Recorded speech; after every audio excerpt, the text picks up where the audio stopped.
Bonjour, frères de l'humanité. Tous et ensemble, devenons les frères de l'humanité. Tous et ensemble. Le sujet réel de cette vidéo, le sens de la vie. Ça nous arrive à tous. Lorsque, par exemple, dans un bus, pour des raisons de rue qui bougent dans tous les sens, ou d'un chauffeur qui est un peu brutal, on marche légèrement sur le pied de son voisin. Et dans ces cas-là, que se passe-t-il? Eh bien, la personne qui a marché sur le pied de son voisin se retourne et s'excuse. Lui dit « Veuillez m'excuser, je suis désolé », avec un certain sourire. Et ce même voisin le regarde droit dans les yeux, et on se regarde droit dans les yeux et dit « Pas de souci, pas de problème. Non, non, je vous en prie. » Dans cet échange, en fait, que se passe-t-il? Eh bien, moi, qui ai marché sur le pied de cette personne, mon premier réflexe, et c'est vrai que c'est par réflexe, c'est de lui demander pardon. Parce que, pendant cet instant-là, dans ses faits et gestes, j'ai été un bourreau. Et ma victime, à qui je demande pardon, en fait, avec un certain nombre de civilités, me dit « Mais bien sûr, monsieur, je vous pardonne. » C'est la grandeur d'une civilisation d'avoir des civilités. Bonjour, bonsoir, au revoir, à bientôt, bonne fin de journée, je vous en prie. Ces civilités sont faites pour dire à toute personne que l'on ne connaît pas, que l'on connaît même, de leur dire qu'on les reconnaît en tant qu'homme, en tant que personne vivante dans son environnement, et comme être. C'est ce qui fait notre grandeur dans notre civilisation. Il y a donc dans nos faits et gestes, souvent, avec une potentialité plus ou moins grave, en fait, une victime et un bourreau. Le cas que je viens de présenter, il est très minime, parce que peut-être que lorsque je marche sur ce pied de cette personne, en fait, je me retiens, bien évidemment. Et puis là, on peut immédiatement faire le nécessaire pour se réconcilier. Il y a, bien sûr, des victimes beaucoup plus graves, qui ont été gravement atteintes dans leur dignité, c'est le cas de le dire, des cas de viol, d'agression violente et gratuite. Enfin, je ne peux pas toutes les citer, mais de toute évidence, dans notre vie, nous pouvons considérer que nous avons été ou un bourreau, par moment, ou une victime, dans d'autres moments. Ce qui est important, c'est que quand on est une victime, et je le dis avec gravité parce que, comme je viens de l'exprimer, on est victime avec violence parfois, et avec une extrême violence dans d'autres cas. On est victime, bien sûr, avec un grand point d'interrogation, puisqu'on ne sait pas pourquoi. Souvent, on résume la victime en disant que nous sommes là au mauvais moment et au mauvais endroit. Ce qui est vrai.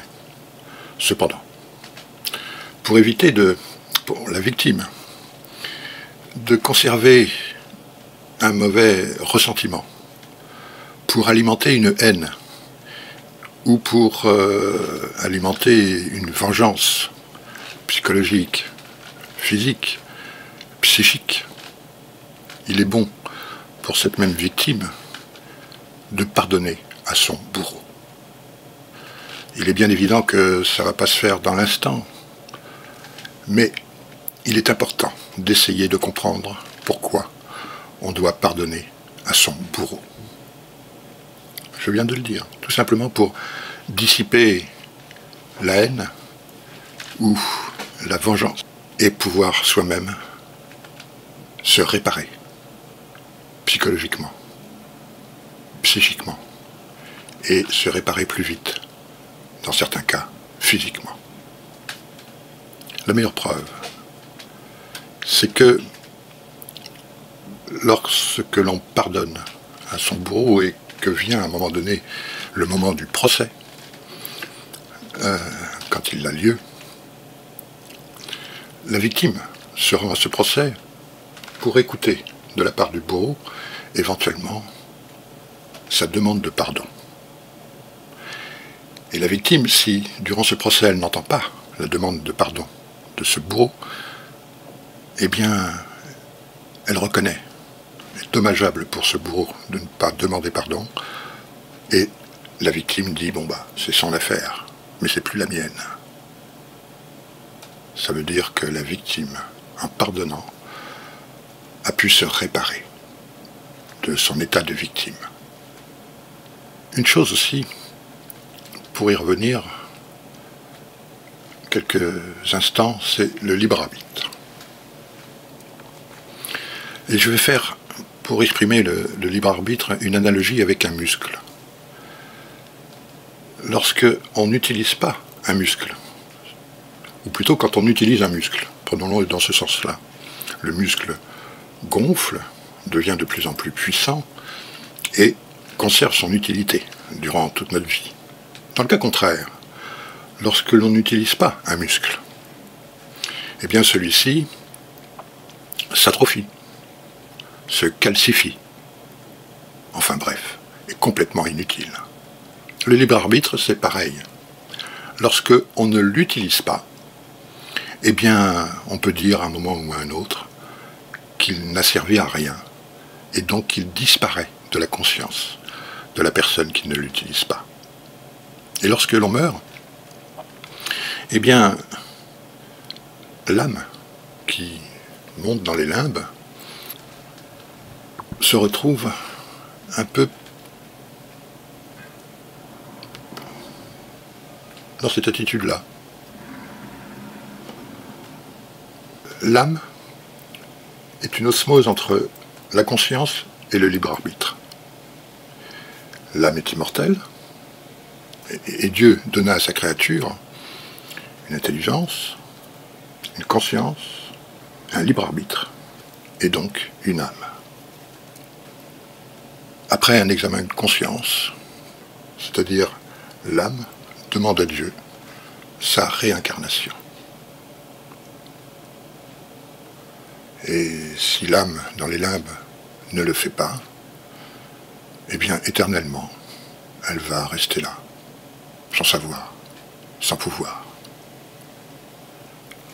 Ce que j'exprime là, en fait, c'est donc la réincarnation que Dieu va donner à l'âme dans un nouvel être qui vient d'être conçu sur Terre. Et il va équiper, donc, dans ce nouvel être, une âme réincarnée avec une mémoire dans l'inconscient de ce petit être et ce que l'on appelle couramment un karma dans le subconscient. Pourquoi je dis cela? Ça revient à ce que je disais en tout premier lieu, savoir pardonner à son bourreau. Car nos vies réincarnées ont des capacités de rencontre pour faire évoluer notre âme. Et que on est en droit de penser que lorsque nous sommes victimes, c'est que nous avons peut-être été bourreaux. Il arrive qu'avant le procès, le bourreau sache écrire une lettre pour dire à cet avocat « Remettez cette lettre à ma victime ».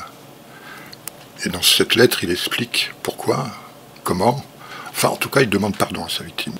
Donc c'est aussi pour ça qu'il faut savoir se pardonner dans cette situation-là à soi-même. Et puis, pour conclure, ou pour finir sur ce sujet, lorsque Jésus était sur la croix, alors qu'il souffrait énormément, Jésus dit « Père, pardonne-leur, car ils ne savent pas ce qu'ils font. » Nous croyons, aujourd'hui, devant l'abomination qui est faite à l'humanité, essayons de pardonner à ces fous furieux, car ils ne savent pas ce qu'ils font. Il est clair que le pardon n'est pas un oubli. On peut pardonner sans jamais oublier, bien évidemment. Le pardon nous grandit, ou fait grandir l'âme, dans la compréhension de notre recherche sur notre chemin de vie de la vérité. Ce que je viens de dire aussi permet de comprendre que l'humanité est composée en partie de toujours les mêmes âmes karmiques. Pour revenir à l'humanité, dans une précédente vidéo, je disais qu'il y avait pour l'humanité, à l'heure actuelle, deux solutions. La première, par notre prière, dire à Dieu que nous avions compris qu'il pouvait intervenir pour anéantir cette secte satanique. La deuxième solution, c'était nous, politiquement, physiquement, essayer d'intervenir pour les empêcher de nuire, plus qu'ils ne le font. Mais je disais que dans ce cas-là, nous résoudrons le problème que pour une trentaine d'années. Mais j'avais omis volontairement la troisième solution. Bien que je l'eusse déjà évoqué dans une vidéo, cette troisième solution, c'est que Dieu considère qu'il a donné à l'homme, sa créature, un libre arbitre, et qu'il doit laisser agir ce libre arbitre. Dieu va laisser faire cette secte satanique jusqu'au bout. Jusqu'au bout. Quand cette secte satanique aura réussi son plan, qui consiste principalement à réduire la population mondiale et à les esclavager le reste de cette population, eh bien, à ce moment-là, c'est-à-dire à 99,9%, Dieu interviendra. Parce que il ne peut pas laisser gagner Satan à 100%, bien évidemment. Donc il va arrêter l'influence de Satan sur Terre, va lui demander de rentrer à la niche, et puis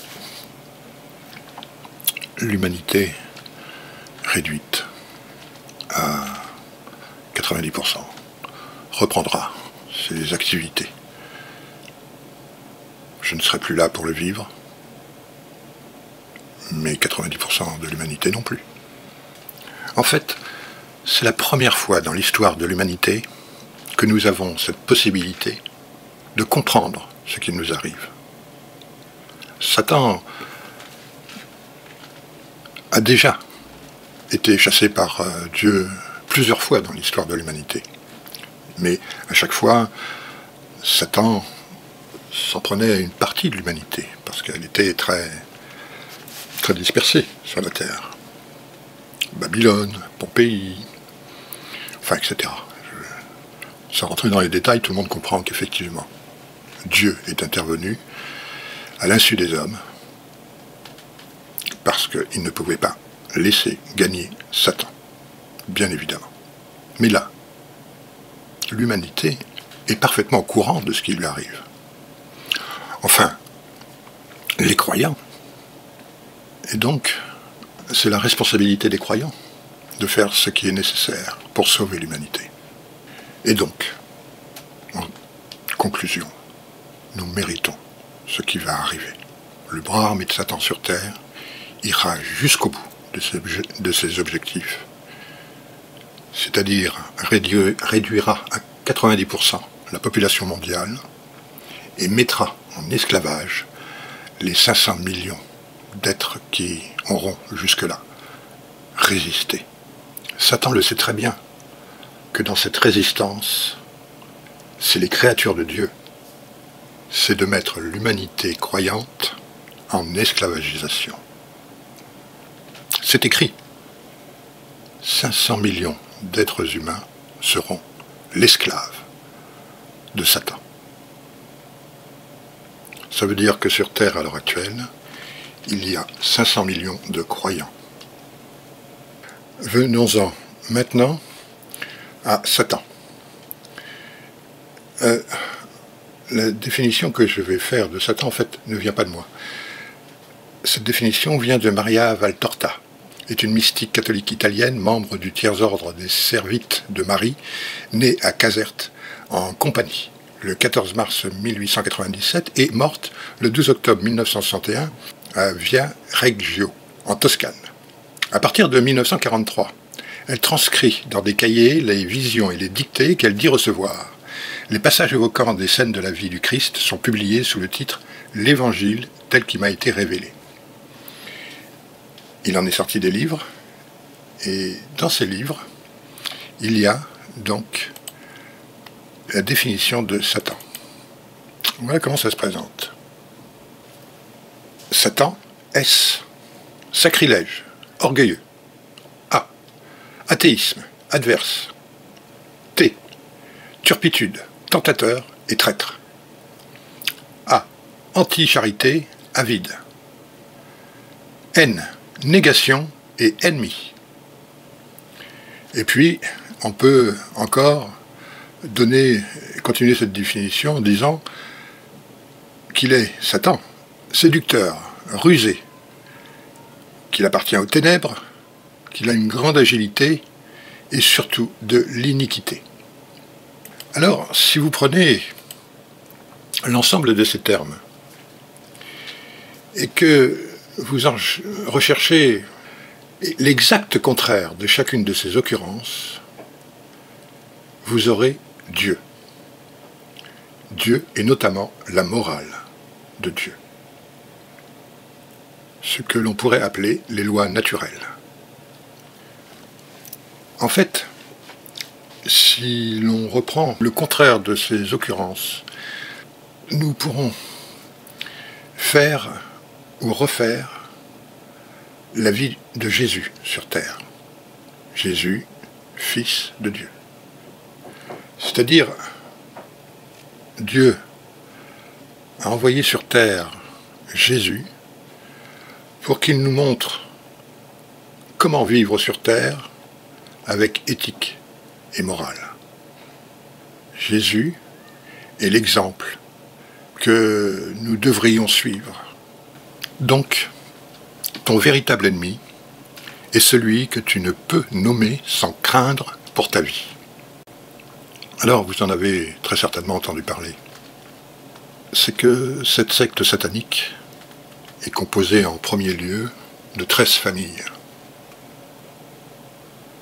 C'est notre véritable ennemi, ces 13 familles. Notre pire ennemi s'appelle les Khazars. Satan, qui avait pour volonté, mais par mission, de pervertir la créature de Dieu, a commencé par observer ce qu'il se passait sur Terre et a repéré une tribu nomade, sans foi ni loi, sans scrupules, des pilleurs, des violeurs, des menteurs, des escrocs, qui mettaient déjà un certain nombre de gens en esclavage à cette même époque et durant leurs activités. Et Satan a proposé un marché à cette tribu de Khazars. Je vais vous rendre, a-t-il dit, riche et puissant, si vous devenez mes compagnons. Riche et puissant, pour eux, ça a fait tilt. Et donc, l'humanité est sous le joug d'une secte satanique, khazarienne, le bras armé de Satan sur terre, et cette secte est le seul ennemi du genre humain, mondialiste, mafieuse, Des escrocs donc en bande organisée, sans scrupules, sans conscience et sans âme. Donc cette secte satanique, ces 13 familles, des Khazars, qui ont, au fil du temps, et surtout ces derniers temps, depuis 400 ans, 350 ou 400 ans, mis en place, ou ont su mettre en place, cette secte satanique, pyramidale, où nous sommes de plus en plus les esclaves de ces gens-là. Mais ils n'y sont parvenus que par la tricherie, les escroqueries, et notre seule défense, nous, humanité croyante, c'est la prière. Cette prière nous permet de dire à Dieu que nous avons compris et qu'il est en vie de sauver l'humanité en anéantissant cette secte satanique d'une façon définitive, ou en tout cas au moins pour 1000 ans. Je dis tout cela aujourd'hui parce que les 500 millions de croyants ne sont toujours pas convaincus d'agir dans ce sens. Ils existent, mais ils me donnent l'impression de ne point faire le minimum qu'il leur est donné de faire en devoir de le faire. Alors, je vais conclure cette vidéo en vous invitant à vous joindre à moi dans 1 minute de prière que je préconise, mais tous les jours, il faudrait la faire tous les jours, et à midi, où que l'on soit et qui que nous soyons, pour la rendre visible aux yeux de tous les autres, avec conscience. Donc je vous dis à bientôt, merci de m'avoir écouté, et prions ensemble.